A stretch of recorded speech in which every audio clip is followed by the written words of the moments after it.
Today I want to talk about the real and very common mistakes that keep people unhealthy for years. This information becomes extremely important as you get older, especially over the age of 50. But if you are younger, take notes, because this can save you a lot of trouble later in life. You are definitely not going to hear most of this if you just ask the average doctor. Most doctors are not trained deeply in nutrition. They don't get that education. Usually what they do is give you a label for a condition, something that sounds very official, and then they match that label with a medication. I'm much more interested in getting to the root cause of the problem. The first thing you need to focus on is the source of your information. Make sure the information you are following comes from someone who actually has experience and real results with the problem you're trying to solve. The second thing is to be very careful about accepting a diagnosis that just doesn't feel right.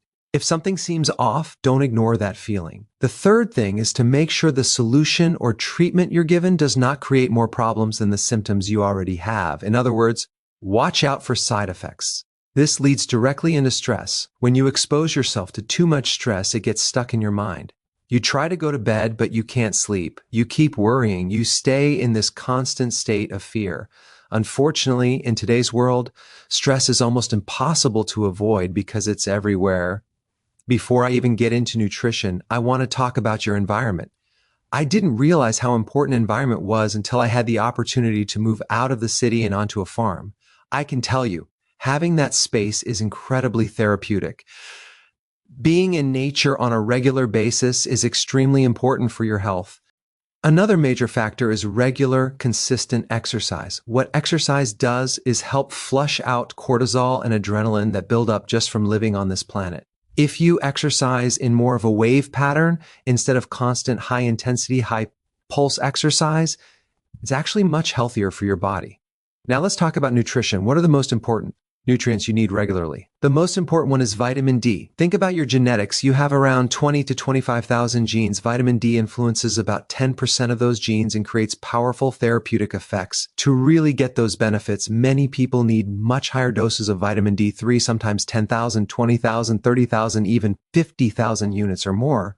There are medical doctors who specialize in autoimmune diseases and get real results using high doses of vitamin D3. Some of them have hundreds of testimonials showing before and after improvements. There are doctors using high doses of vitamin D3 to remodel parts of the eye and help with very difficult conditions like glaucoma. Others are using it to help shrink fibroids. Vitamin D is extremely important for your health, and of course, getting sunlight matters too. We simply don't spend enough time outside anymore. The second most important nutrient is magnesium. Almost no one gets enough magnesium. Magnesium is involved in thousands of processes in the body. Nearly every type of heart disease is linked to magnesium deficiency. But magnesium does much more than just support the heart. Without enough magnesium, you can't even make energy. Then there's zinc. Zinc is a trace mineral, but it's very important, and many people are deficient in it. Vitamin D, magnesium, and zinc all depend on each other. You could be taking a lot of vitamin D, but if you're low in magnesium and zinc, vitamin D won't work properly. You really need all three. Now, on the flip side, there are two nutrients you need to be very careful with because they can become toxic. The first one is calcium. As we age, calcium tends to harden and clog tissues. Magnesium is what regulates calcium.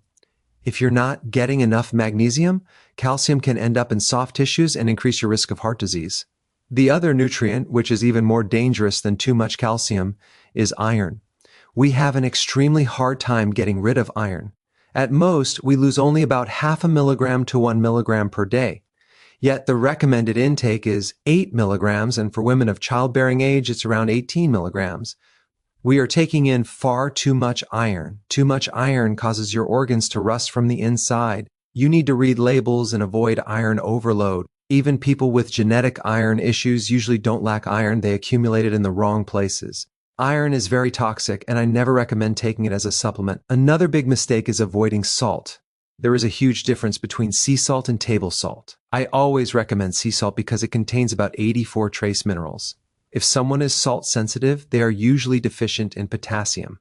Potassium and sodium work together. We need a good amount of sodium, and sea salt is the best source. When you are low in salt, cortisol goes up, which affects sleep and increases stress.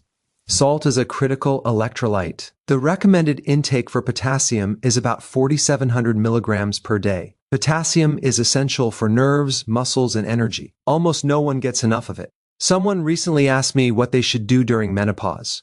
My answer was to make sure you're eating enough cholesterol. People are shocked by that because doctors are always trying to lower cholesterol. But as we age, hormones like testosterone, progesterone, and estrogen decrease, and all of these hormones are made from cholesterol. When you reduce cholesterol in your diet or take medications that lower it, you reduce the raw materials needed to make hormones that are already low. Cholesterol is vital for the brain, bile salts, digestion, and especially hormone production. Foods like butter, eggs, dairy, and shellfish are important sources. Think about diabetes for a moment. It's too much sugar in the blood. Wouldn't it make sense to reduce sugar and carbohydrates? Instead, the focus is on carrying glucose tablets in case blood sugar drops too low for medication.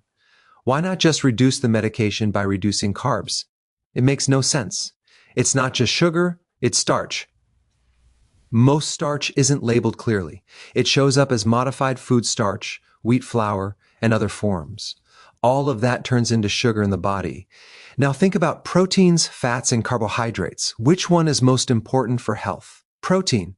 Most of your body is made of protein, not just muscles, but connective tissue, immune cells, antibodies, and white blood cells. Humans will keep eating until protein needs are met. That's why junk food is a problem. Look at cereal, crackers, cookies. There's almost no protein. One of the most healing foods you can eat is grass-fed beef or lamb. It's incredibly nutrient-dense, supports gut healing, provides trace minerals, B vitamins, and high-quality protein. As we age, especially after 50, we lose muscle. You need more protein at each meal. Organ meats are extremely nutrient-dense. I personally don't like liver, so I don't eat it, but there is one liver I really enjoy, and that's cod liver. I actually crave it sometimes, and I eat it about twice a week. Another very important point is meal frequency. If you eat 2,500 calories spread across 6 meals instead of 2, those extra meals create problems. Every time you eat, insulin is released. Too much insulin is one of the biggest causes of chronic disease today, including fatty liver, high blood pressure, and diabetes. Reducing snacking and eating just 2 meals a day can make a huge difference. This allows intermittent fasting, lowers insulin, and improves health. Autoimmune diseases are becoming extremely common. Low vitamin D plays a role, but it's not the only factor. Microbes, viruses, and pathogens can interfere with the vitamin D receptor. Stress often happens right before autoimmune disease develops. Loss of a loved one, a job, or a major life event suppresses the immune system through high cortisol. If vitamin D is already low, the immune system can turn on itself. Synthetic cortisol drugs like prednisone also suppress the immune system. One of the best things you can do for stress is exercise and changing your environment. Reduce constant exposure to chaos and negativity. The last and possibly most important thing is understanding that your gut microbiome is an actual organ. It's not separate from you. It influences immunity, mood, brain function, vitamin production, digestion, cancer defense, and sleep. When you take antibiotics, many microbes never return. The idea that everything goes back to normal is simply not true. That's why supporting your gut regularly is critical. Fermented foods like sauerkraut, kimchi, yogurt, and a high-quality probiotic are extremely important. I covered a lot in this video, especially for people over 50. But honestly, this applies to everyone. Health doesn't just happen, it has to be created. I've given you the key ingredients to build real health. The next video I recommend is about the best foods to eat to create health.